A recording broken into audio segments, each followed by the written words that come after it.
রব্বুল আলামিন আপনার চেহারার দাড়ি দেখেই মহব্বতের শব্দে আপনাকেও ডাক দিবেন, আমার বন্ধুর রং ধরেছ, চলো বন্ধুর পাশেই দাঁড়াও। বন্ধুর সাথে সেজেছ চেহারা, চলো বন্ধুর সাথে দাঁড়াও। হ্যাঁ, فأولئك مع الذين أنعم الله عليهم من النبيين والصديقين والشهداء والصالحين وحسن أولئك رفيقا। আল্লাহ বলে আমার আনুগত্য করবা, আমান ইউতিল্লাহ ওয়ার রাসূল, আমার রাসূলের আনুগত্য করবা। মুমিন, আমি ওয়াদা দিলাম নবীর সঙ্গী হবা, সিদ্দিকের সঙ্গী হবা, শহীদের সঙ্গী হবা, সমস্ত নেককারের সঙ্গী হবা। হাসরের ময়দানে দাঁড়িয়ে দেখবা মুহাম্মদ আরবিকে দেখা যায়, হাসরের ময়দানে দেখবা পাশে আবু বকর সিদ্দিককে দেখা যায়, হাসরের ময়দানে দাঁড়িয়ে দেখবা হযরতে ওসমান, হযরতে ওমর, হযরতে আমিরে হামজার মতো শহীদ সাহাবীদেরকে দেখা যায়, হাসরের ময়দানে দেখবা জামানার সমস্ত আউলিয়া বুজুর্গদেরকে পাশে দেখা যায়। 40 বছর বয়সে যখন কোরআন নাজিল হলো, আল্লাহ তাআলা নাজিল করলেন প্রথম নাজিল হওয়ার পরে নবীজি সাল্লাল্লাহু আলাইহি ওয়াসাল্লাম স্ত্রীর কাছে ফিরে আসলেন, কাঁপতে থাকছিলেন। স্ত্রী খাদিজা রাদিয়াল্লাহু তাআলা আনহা চাদর দিয়ে ঢেকে দিলেন। নবীজির কাঁপন কমছে, পুরা ঘটনা খুলে বললেন। হযরত খাদিজা রাদিয়াল্লাহু তাআলা আনহা সান্ত্বনা দিলেন। চাচাতো ভাই ওয়ারাকা ইবনে নাউফেল তার কাছে নিয়ে গেলেন। উনি নবীজিকে সান্ত্বনা দিলেন, আপনি কোনো কিছু ভাববেন না, আপনার কাছে যিনি এসেছে তিনি ওই ব্যক্তি, ওই মহান সত্তা, তিনি এসেছেন ওই বার্তা বাহক যিনি ইতিপূর্বে মূসা নবী, ঈসা নবীর কাছে এসেছিলেন, অর্থাৎ ইনি সেই জিবরিল। এখানে একটা দারুণ কথা আছে বাপ, বুখারীর রিওয়ায়াত। ওয়ারাকা ইবনে নাউফেল প্রথম দিন, নওজোয়ান তোমার হাতে ধরে বলি শুনো, প্রথম যেদিন কোরআন নাজিল হয়েছে, নবীজি তার স্ত্রী খাদিজার সাথে ওনার চাচাতো বোন ওয়ারাকা ইবনে নাউফেল মক্কা, তার কাছে গিয়ে যখন ঘটনা শুনাইছে, তখন এই ওয়ারাকা বলছিল, যখন বৃদ্ধ ছিল তিনি বলছিল তিনি বড় খ্রিস্ট ধর্মের বড় পণ্ডিত ছিল। উনি বলছিল, মুহাম্মদ তোমার কাছে যিনি এসেছে তিনি সত্যই এসেছেন, যা বলেছেন তা সত্যই বলেছেন। অচিরেই আল্লাহ তাআলা তোমাকে দ্বীন প্রচার, এই মানবতাকে দ্বীন প্রচারের জন্য বলবে। তখন তিনি বলছিলেন, হায় মুহাম্মদ, আমি যদি যুবক হতাম সেদিন আমি তোমাকে সর্বোচ্চ সাহায্য লানসুরুকা নাসরাম মুআজ্জারা, তোমাকে আমি দৃঢ় সাহায্য করতাম। আমি তো যুবক না, আমার বৃদ্ধ বয়স। প্রথম দিন ইসলামের সূচনার লগ্নে ওয়ারাকা ইবনে নাউফেল বলে দিয়েছে যে যুবক লাগবে মুহাম্মদ, তোমার নওজোয়ান তোমার সঙ্গী লাগবে। সেই নওজোয়ান তখন পাশে আসবে তো তোমার দিন সামনে আগায় যাবে, সামনে আগায় যাবে। আলহামদুলিল্লাহ। তো এরপরে আল্লাহ নবী সাল্লাল্লাহু আলাইহি ওয়াসাল্লামের উপর কিছুদিন, এই প্রথম 5টা আয়াত নাজিল হওয়ার পর আর জিবরিল আসে নাই। কিছুটা সময় একটু গ্যাপ, 2 মাস, 4 মাস, 5 মাস, 6 মাস, এরকম বিভিন্ন রিওয়ায়াত আছে, বিভিন্ন বর্ণনা আছে। একটা সময় গ্যাপ ছিল, ফাতরাতুল ওয়াহি, ওহী নাজিল আর আসে নাই, নাজিল হয় নাই।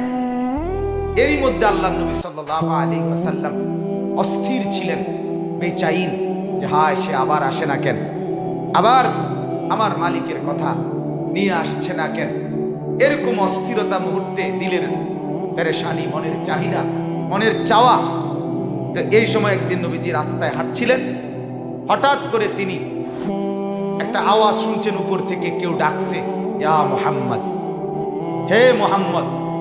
নবীজি সাল্লাল্লাহু আলাইহি সাল্লাম চেহারা মোবারক উপরের দিকে তুলে তাকায়া দেখলেন, ওই গারে হেরার যেই ফেরেশতা হযরত জিবরিল যেই আকৃতিতে এসেছিল, ইনি আসমান এবং জমিনের মাঝামাঝি একটি চেয়ারে, ওইভাবে তিনি ওই চেহারায় নবীজির তাকে স্পষ্ট আকৃতিতে দেখতে পাইছেন।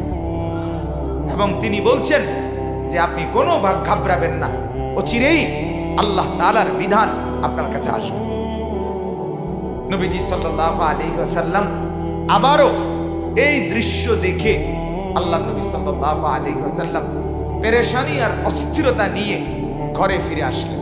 প্রচন্ড শীত ঠান্ডা নবীজির দেহে অনুভূত হয়েছে এবং কাঁপতে শুরু করছে। আবারও নবীজি স্ত্রী খাদিজাকে বললেন, আমাকে জাম্মিলুনি, চাদর দিয়ে ঢেকে দাও। আবার বললেন। হযরত খাদিজা রাদিয়াল্লাহু তাআলা আনহা দ্বিতীয়বার আবারও নবীজিকে চাদর দিয়ে ঢেকে দিলেন। নবীজির জ্বর চলে আসছে, ঠান্ডা চলে আসছে, কাঁপতে শুরু করছে। ঠিক এই টাইমে চাদর পরিহিত কম্পমান ঠান্ডার মধ্যে এই হালাতে জিবরিল আলাইহিস সালাম নবীজির কাছে এসে দ্বিতীয়বারের মতো এই কোরআনুল কারীমের সূরা মুদ্দাসসিরের এই আয়াতগুলো নাজিল করেছে। এই যেগুলো আমি পড়ছি এগুলো নাজিল করছে। কি বলছে দেখেন। হযরত জিবরিল আলাইহিস সালাম আল্লাহ তাআলার পক্ষ থেকে নাজিল করলেন। নবীজির হালাতটা কি ছিল? নবীজির হালাত ছিল তিনি চাদরে ঢাকা, ঠিক না? কি বলেন? চাদরে ঢাকা, শরীরে ঠান্ডা, জ্বর অনুভূত হচ্ছে, কম্পমান দেহ। আল্লাহ নবী এই অবস্থায় আল্লাহ তাআলা ডাক দিলেন, ইয়া আইয়ুহাল মুদ্দাসসির, হে চাদর পরা বন্ধু আমার, চাদর আবৃত বন্ধু আমার। যেন আল্লাহ বললেন, বন্ধু চাদর গায়ে দিয়েছেন না, চাদরটা তো সেরকম, আপনার গায়ে যেটা লাগে সেটা তো খুব সুন্দরই হয়। সুবহান, আপনি তো অনেক সুন্দর, আপনার গায়ে চাদর মানাবেও তো সুন্দর, ঠিক কিনা বলেন না? নবীজি সাল্লাল্লাহু আলাইহি ওয়াসাল্লাম হাসতেন, সেটা তো সেরা হাসি। তিনি কাঁদতেন, সেটা তো সেরা কান্নার উপমা। সেরা কান্নার নাক, চোখ, হাত, অঙ্গ প্রত্যঙ্গ, কাসিমুল ওয়াজ, ওয়াসিমুল ওয়াজ। দুই সাহাবী বলছে দুই শব্দ। এক সাহাবী বলছে নবী কেমন ছিলেন?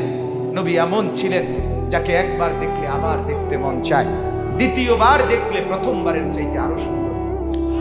যত তারে দেখি নয়ন জুড়ায় না, কেবল দেখতেই মন চায়, আর বারে বারে তারে প্রতিবার প্রথমবারের চাইতে আরো সুন্দর।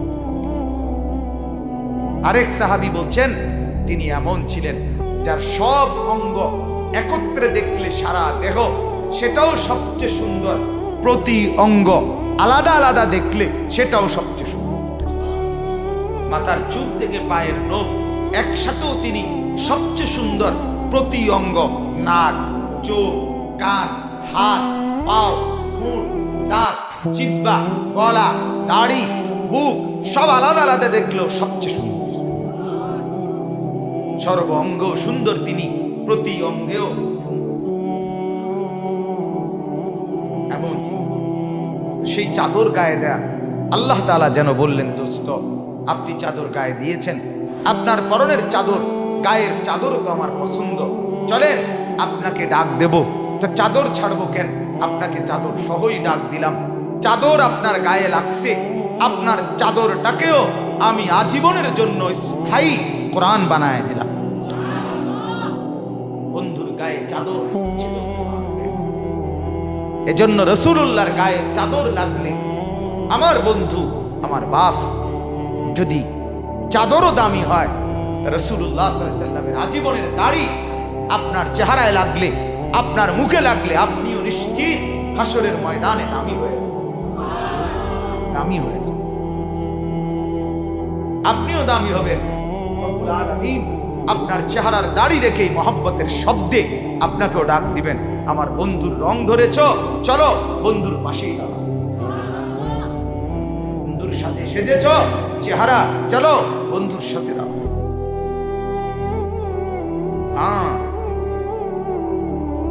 فأولئك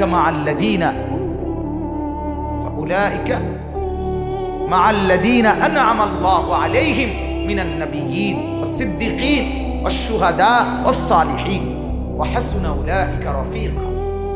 কি প্রমাণ হইল? কি প্রমাণ হইল? প্রমাণ হলো এটা, দুশ্মন বুঝায় দিছে বেঈমান বুঝায় দিছে, কাফের বুঝায় দিছে তোরা মুসলমান আমাদের মতো যতই সাজো, তোদের ধর্মের কোনো কিছু 1 মিনিটের জন্য আমরা সহ্য করতে পারি না। এজন্য যাদের চেহারায় দাড়ি নাই, আপনি একদিন কোন বেঈমানকে বলিয়েন, কোন ইহুদিকে, খ্রিস্টানকে, কোন হিন্দুকে, কোন বৌদ্ধকে, কোন কাফেরকে বললেন 30 বছর তো তোমার মতো আমি বানাইলাম দাড়িবিহীন চেহারা, তুমি একবার আমার ধর্মের টুপি 5টা মিনিটের জন্য মাথায় দাও, তুমি বলে দেখেন, আপনি ওই বেঈমান বলবে তুই বোকা হইলে হইতে পারো, আমি বোকা না। তোমারে কে কইছে আমার রঙের শাস্তা? তোমার আল্লাহ নাই, তোমার নবী নাই, তোমার ধর্ম নাই, তোমার দ্বীন নাই, তোমার কিতাব নাই, তোমার রাসূল নাই, তোমার কিচ্ছু নাই, তুমি লাওয়ারিস। বলেন আমরা লাওয়ারিস, আমাদের কিছু নাই। এই পৃথিবীতে নিখুঁত কিতাব যদি কারো কাছে থাকে সেটা ইসলামের কাছে আছে। পৃথিবীর কারো কাছে কোনো ধর্মগ্রন্থ আসমানি, নির্ভেজাল, নিখুঁত, আল্লাহর কসম, কোনো জাদুঘরে, কোনো মাড়ির তলে, কোনো প্রত্নতত্ত্ববিদের কাছে, কোনো গবেষণায় পৃথিবীর কোথাও তাওরাত, জাবুর, ইনজিল এরকম মূল কপি আসমানি যেটা নাজিল হয়েছে, ঈসা নবী যেটা পড়ছে, মুসা নবী যেটা পড়ছে, দাউদ আলাইহিস সালাম যেটা পড়ছে, ওইটার কোনো কপি অরক্ষিত, সংরক্ষিত কারো কাছে না। এটা কাজ জোরের কথা না, এটা ওদের কথা, ওরাও বলে, এটা ওরাও জানে। ইহুদি খ্রিস্টানদের কাছেও নাই, আমেরিকা, ইউরোপ, ইটালি, গোটা পাশ্চাত্যের কাছে নাই। নাই, এটা বানাই না, এটা পড়ে। এই যে বাইবেল যেটা পড়ে এটা ওদের বানানো। সেন্ট পল নামে একজন ধর্মযাজক প্রথম এটা বানাইছে, লিখছে নিজে নিজে। শাকের লতা বানাই দিছে, লতারে শাক বানাই দিছে। পাতা কফিরে কইছে ফুলকপি, ফুলকপিরে কইছে পাতা কফি, পায়জমারে কইছে প্যান্ট,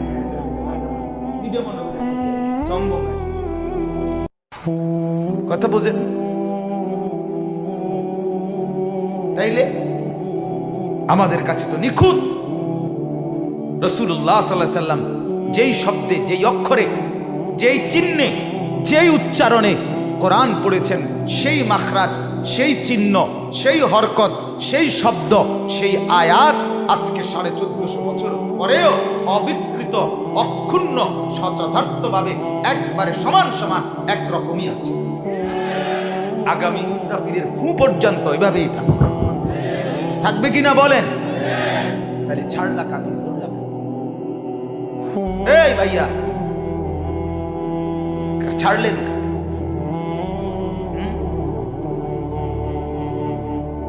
লক্ষ বছরও যদি দুশ্মনের সাথে সাজেন ছেলেরা, চুল দিয়া, প্যান্ট দিয়া, জামা দিয়া, দুশ্মন আপনার খবর নেবে না, দুশ্মন আপনার খবর নেবে না।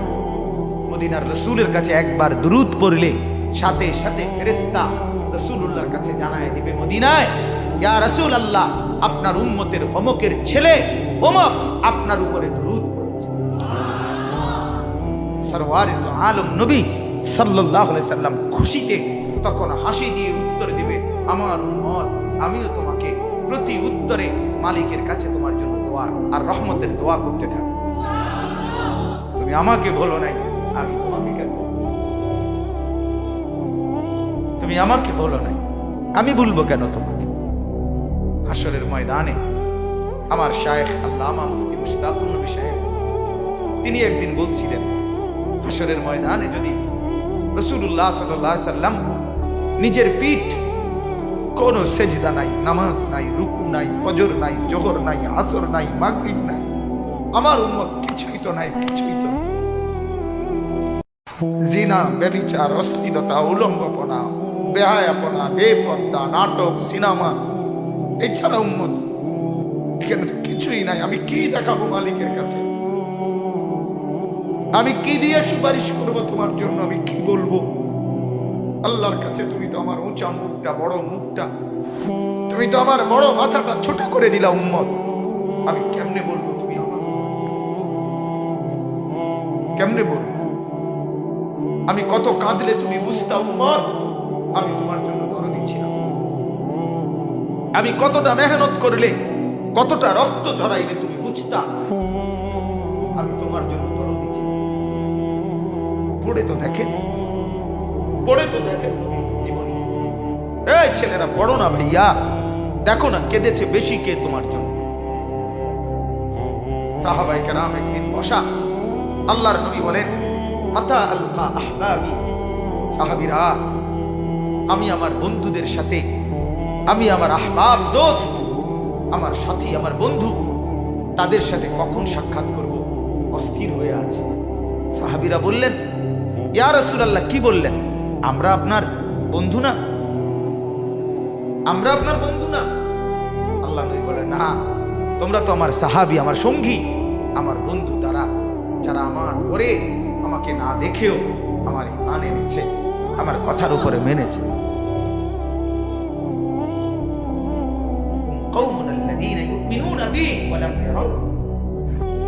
তারা যারা আমার উপরে ঈমান তো এনেছিল, কিন্তু আমাকে দেখে নাই, আমাকে দেখে নাই।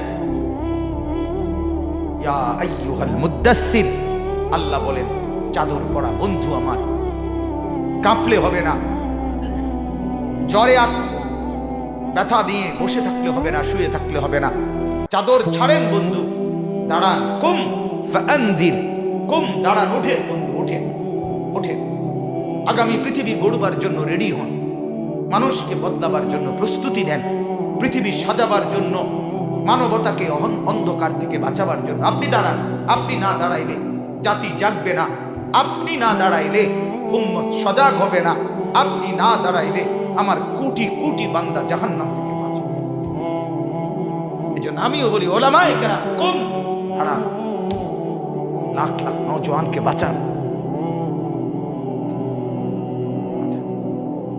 ফিকির করেন, কুম, চাদর খুলেন, রুমাল খোলেন, জেগে ওঠেন। ওলামায়ে কেরাম মেহনত করলেন। আলহামদুলিল্লাহ, সমাজে প্রচুর মহল্লায় মসজিদ আছে, মসজিদের ইমামরা আরো আন্তরিক হইলে, মাদ্রাসা আলহামদুলিল্লাহ পর্যাপ্ত, ওলামায়ে কেরাম আরো মেহনত করলে ইনশাআল্লাহ এই উম্মত আবার সোনালী দিন ফেরত পাবে ইনশাআল্লাহ। জমিন তো আমাদের, আমাদের মালিক, এটা তো আমার মালিকের জমিন। কথা বলেন নাকি? এটা আমার মালিকের জমিন কি? ওয়াল্লাযী জাআলা লাকুমুল আরদা যালুলান, আল্লাহ বলেন আমি এই জমিন তোমাদের অনুগত করেছি। আলাম নাজআলিল আরদা মিহাদা, আমি জমিন বিছায় দিছি বিছানার মতো। আল্লাহ বলেন এটা আমি করেছি। ফাআনদির, ও নবী দাঁড়ান, কুম, আল্লাহ বলছে চাদর ছাড়েন, চাদর ছাড়েন। কাঁপছেন কেন? জ্বর? না না, থামলে হবে না, কুম, ওঠেন। ফাআনদির, আমার বান্দাদেরকে সতর্ক করো, ভয় দেখা, আল্লাহর ভয়, আখিরাতের ভয়। ওয়ারাব্বাকা ফাকাব্বির, আমার শায়েখ আল্লামা মুফতি মুশতাকুর রহমাতুল্লাহ একদিন বলছিলেন যে, হযরত বলছিলেন আল্লাহ তাআলা যেন বহুদিন, আল্লাহ যেন একদিন বলতেছিলেন রে আমার সব বান্দা, আমি যে বড় অনেক দিন সবাই কয় না, কি করা? আল্লাহ তাআলা ভারতের এক বোন, এক মেয়ে, তারে বলছো তুই ক, তো মেয়েটা বলে দিছে আল্লাহু আকবার, আল্লাহু আকবার, আল্লাহু আকবার। এবার কি হইছে? গোটা পৃথিবীর সংবাদ মাধ্যম, ইহুদি, খ্রিস্টান, হিন্দু, বৌদ্ধ, যেখানে যত সংবাদ প্রচার হইছে এই কথাইটার, সবাই রে এটা বলতে হইছে যে এক মেয়ে বলছে আল্লাহু আকবার, আল্লাহু আকবার, আল্লাহ। কথা বুঝেন? আল্লাহ কইতা না, কও এটা কও, আমি বড়, আমি বড়, আমি বড়। ওয়ারাব্বাকা ফাকাব্বির। আমার সময় শেষ। না না, আমার সময় তো এসার আগেই শেষ। ওয়াসিয়াবাকা ফাতাহহির, আল্লাহ তাআলা বলেন আপনি আপনার দেহ, আপনি আপনার পোশাক, আপনি আপনার শরীর, আপনি আপনার হৃদয়, আত্মা সব পবিত্র রাখেন, ইনশাআল্লাহ আমার রহমত আপনার উপরেই আসবে। ওয়ার রুজজা ফাহজুর, আল্লাহ বলেন সমস্ত গুনাহ, সমস্ত দেবতা, সমস্ত প্রতিমা আপনি তার থেকে পবিত্র থাকুন। অর্থাৎ উদ্দেশ্য, আপনি তো আগের থেকেই আছেন, এখনো পবিত্র থাকেন, যাতে আপনার উম্মত বুঝতে পারে যে আমার নবী সব থেকে পবিত্র, আমিও থাকবো পবিত্র। ওয়ালা তামনুন তাস্তাকসির, দুনিয়ার কাউকে কিছু দিবেন না তার থেকে বেশি কিছু পাওয়ার আশায়, বরং যা পাবেন আল্লাহ থেকেই পাবেন। বলে রব্বিকা ফাসবির, আল্লাহ তাআলা বলেন বন্ধু আমার, ইসলাম বলতে গেলে, দিন প্রচার করতে গেলে জুলুম আসবে, শাস্তি আসবে, নির্যাতন আসবে, অপবাদ আসবে, গালিগালাজ আসবে, মন্দ কথা আসবে, কেউ পাগল বলবে, কেউ গণক বলবে, কেউ জাদুকর বলবে, কেউ নির্বোধ বলবে, কেউ উটের পচা নাড়ি ভুড়ি পিঠে চাপায় দিবে, কেউ পাথর মারবে, কেউ গলা ধরে টেনে বের করে দিবে, জুলুম নির্যাতন করবে, আপনার সঙ্গী সাথীদের কেউ নির্যাতন করবে। আমি আপনাকে বলি, সব কিছুর মোকাবেলায় আপনি আপনার আল্লাহর জন্য সবর করেন, বিজয় আপনারই হবে। তাহলে আমার কথা এটাই, আমার বাপ, আমার ভাই, আমার বন্ধু, আমার জওয়ান, আমার মুরব্বী, পর্দার আড়ালের আমার মা, আমার বোন, সব মিলে এ কথার স্লোগান দেন, আল্লাহই বড়। কে বড়? ওঠেন, দাঁড়ান, আল্লাহকে ভয় করেন, মালিকের কথা বলেন, দুয়ারে দুয়ারে স্ত্রীকে বলেন আল্লাহকে ভয় করো, ছেলেকে বলেন আল্লাহকে ভয় করো, মেয়েকে বলেন আল্লাহকে ভয় করো, মহল্লাবাসীকে বলেন আল্লাহকে ভয় করো, গুনাহ ছাড়ো, গুনাহ ছাড়ো, গুনাহ ছাড়ো, জান্নাত তোমার অপেক্ষায়, মাগফিরাত তোমার অপেক্ষায়। আল্লাহ তাআলা আমাদের নওজোয়ান ছেলেদেরকে, আমাদের বাবা ভাই মুরব্বী সবাইকে কবুল করেন। আজকের এই মাহফিল আল্লাহ তাআলা কবুল করেন। দয়া করে বাপ, আপনারা উঠবেন না, সুন্দর করে বসছেন, মহব্বতের সাথেই বসছেন। ওলামায়ে কেরাম আপনাদের সামনে বয়ান করবেন, আপনারা সবার বয়ান শুনে দোয়া করে এরপরে যাবেন। আল্লাহ তাআলা আপনাদের সবাইকে, ইন্তেজামের সবাইকে, এই মাদ্রাসা শ্রদ্ধেয় হযরত মাওলানা মুফতি মহিউদ্দিন ফারুকী দামাত বারাকাতুহুম হযরত সহ এই মাদ্রাসার সাথে যতজন সম্পৃক্ত, আল্লাহ সবাইকে উত্তম থেকে উত্তম বিনিময় দান করেন, কবুল করেন, আমিন।